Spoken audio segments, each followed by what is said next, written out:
मेरे प्रिय विद्यार्थियों, आज की कक्षा में आपका स्वागत है।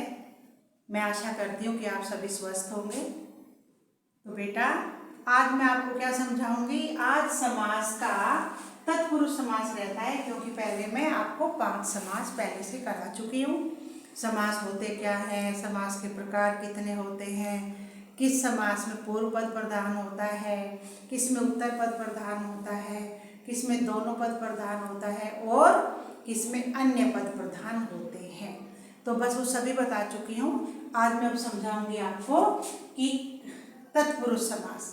अब मैंने कल भी बताया था कि पिछली कक्षा में भी बताया था कि तत्पुरुष समास जो होता है इसमें कारक विभक्तियों का प्रयोग किया जाता है।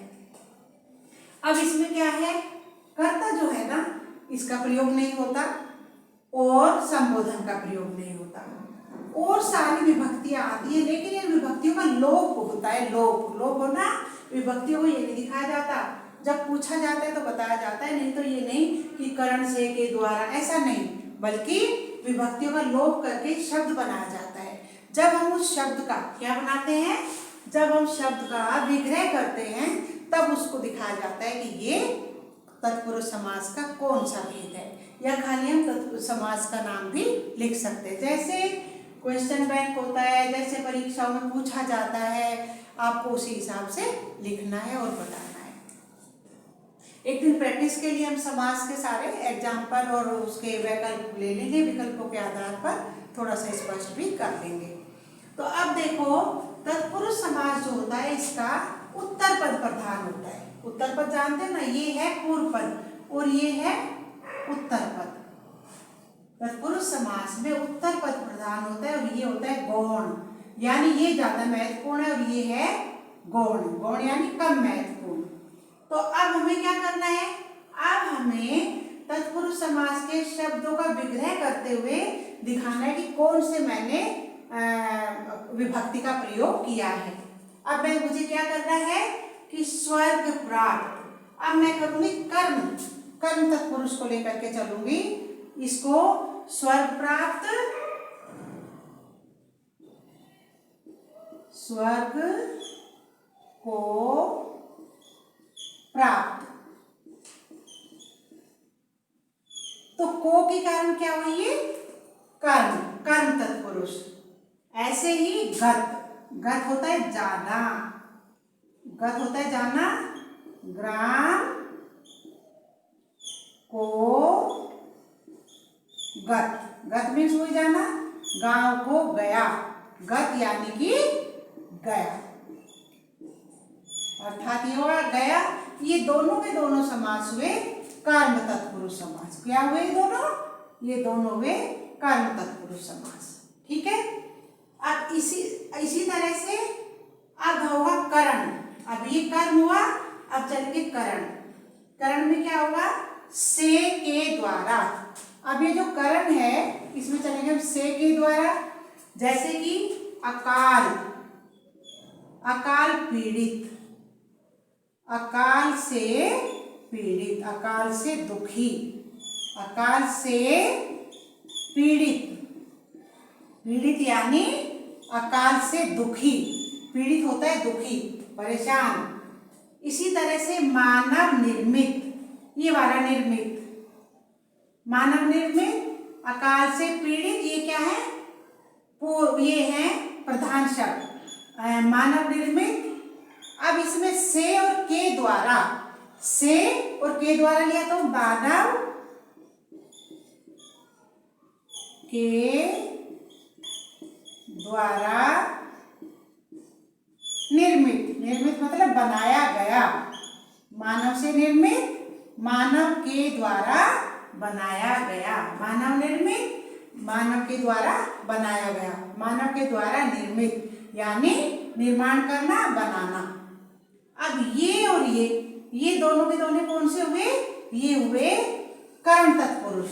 क्या बने ये, करण तत्पुरुष। ये करण था, ये करण हो गया।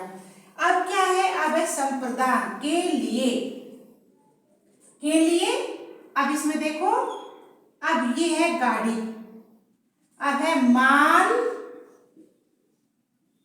के लिए गाड़ी, मालगाड़ी, माल के लिए गाड़ी। अब माल के लिए, संप्रदान के लिए, माल के लिए गाड़ी, माल के इस्तेमाल के लिए, माल के प्रयोग के लिए गाड़ी लाई गई है। अब देश अर्पित, अब देश के लिए अर्पण, देश अर्पित, ये गाड़ी है इसमें, यहाँ अर्पित है, देश जमा अर्पित, यानी देश के लिए अर्पित, अर्पित मतलब अर्पण करना, ठीक है, बलिदान देना, देश के लिए बलिदान देना, देश के लिए अर्पण कर। अब है बच्चों ऋण मुक्त। अब ऋण मुक्त होना, अलग हो जाना, अलग होना, ये है ये संप्रदाय। अब है अपादान, अपादान किसी चीज से अलग होना, ऋण मुक्त, ऋण से मुक्त होना, तो ऋण मुक्त, ऋण से मुक्त होना, ऋण से मुक्त होना, ये क्या हुआ, मुक्त होना, अलग होना। इसका महत्व है, ये इनका महत्व है, अर्पित का महत्व है, गाड़ी का महत्व है।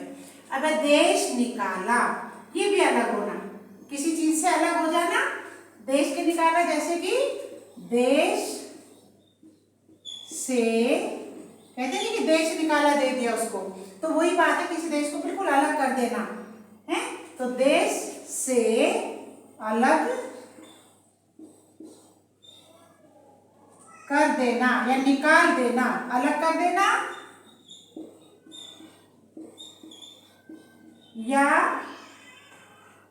या निकाल देना, देश से निकाल देना, देश से अलग कर देना, एक ही बात है, ठीक है। अभी किसी चीज को अलग करना होता है। अब है संबंध, अब आएगा संबंध तत्पुरुष। अब संबंध तत्पुरुष में क्या आएगा, संबंध में होता है मतलब रखना, का के की संबंध है, किससे, गंगा जल, गंगा का जल, इसमें क्या आएगा, गंगा का जल। अब इसमें क्या है, जल, जल का महत्व है, तो गंगा का जल, ये क्या है, काके की संबंध। इसके बाद है भारत रत्न, भारत रत्न, भारत का रत्न, भारत का रत्न, तो ये कौन सा हुआ, काके की संबंध। अब क्या है अधिकरण, अधिकरण में पर, अधिकरण ध्यान मग्न, ध्यान में मग्न होता है, लीन होना, लीन होना या मग्न होना, ध्यान में लीन, ध्यान में लीन होना या ध्यान में मग्न होना, और जो संबोधन है इसमें छोड़ दिया जाता है। अब बच्चों ध्यान से सुनो एक बार, ये जो कारक विभक्तियां हैं, इन कारक विभक्तियों में 8 विभक्तियों में से केवल 6 विभक्तियों का प्रयोग तत्पुरुष समास में होता है। कर्म तत्पुरुष, करण तत्पुरुष, संप्रदान तत्पुरुष, अपदान तत्पुरुष, संबंध तत्पुरुष और अधिकरण तत्पुरुष। ये हमारे 6 के 6 जो हैं, इसमें कहीं होगा कर्म में आ जाएगा को, करण में आ जाएगा से के द्वारा, संप्रदान होता है किसी चीज के लिए, अपदान किसी चीज से अलग करना, संबंध किसके साथ, काके की, अधिकरण होता है में पर, और संबोधन को प्रयोग नहीं किया जाता। अब देखो, अब हमने ये बताया कि तत्पुरुष समास के अंदर उत्तर पद प्रधान होता है और कारक विभक्तियों का प्रयोग किया जाता है, उसका लोप किया जाता है, उसको इस तरह यहाँ पर नहीं दिखाया जाता। जब विग्रह किया जाता है तब हमें समझ आता है कि इसमें ये तत्पुरुष समास है। इसको समझाने के लिए हमें क्या देखना पड़ेगा, समझने के लिए, कि जब इसमें उत्तर पद प्रधान बताया गया है तो उत्तर पद होता है ये, यानी कि ये पूर्व पद हुआ और ये उत्तर पद हुआ। तो अब स्वर्ग को प्राप्त होना वो उत्तर पद, गांव को गया, ग्राम पद गांव को गया, यह कर्म तत्पुरुष। इसी तरह से अकाल पीड़ित, अकाल से पीड़ित, अकाल से दुखी, मानव निर्मित, मानव के द्वारा बनाया गया या मानव के द्वारा निर्मित। ये कौन सा हुआ? से के द्वारा करण तत्पुरुष। अब ये मालगाड़ी, माल के लिए गाड़ी, माल के लिए गाड़ी, देश अर्पित, देश के लिए अर्पित, ये हुआ संप्रदान तत्पुरुष। ऋण मुक्त, ऋण से मुक्त, देश निकाला, देश से अलग कर देना, ये दोनों वे अपादान, अपादान तत्पुरुष में अलग हो जाते हैं कोई चीज। अब इसके बाद गंगा जल, गंगा का जल, ये संबंध, गंगा से संबंधित है जल, तो गंगा का जल। भारत रत्न, भारत का रत्न, भारत से संबंधित, रत्न से संबंध किसका? भारत का। ध्यान मग्न, ध्यान में लीन, ये होता है में पर। तो तत्पुरुष समास के अंदर ये जो सारी विभक्तियां हैं, 8 विभक्तियों में केवल 6 का प्रयोग करते हैं। दूसरी बात मैं बता रही हूँ कि तत्पुरुष समास के अंदर उत्तर पद प्रधान होता है और पूर्व पद गौण होता है।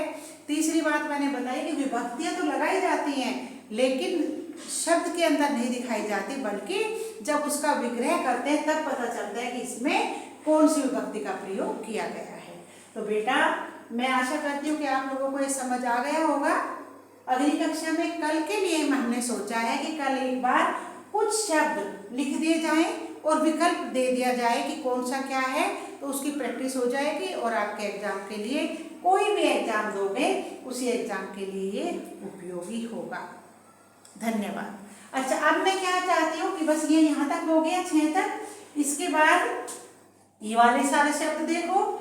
अब अगर आप बेटा, मैं चाहती हूँ कि यहाँ तक का शायद आपको समझ आ ही गया होगा, तो प्लीज़ आप क्या करें कि मेरे चैनल को सब्सक्राइब करें और वीडियो ज़्यादा से ज़्यादा शेयर करें।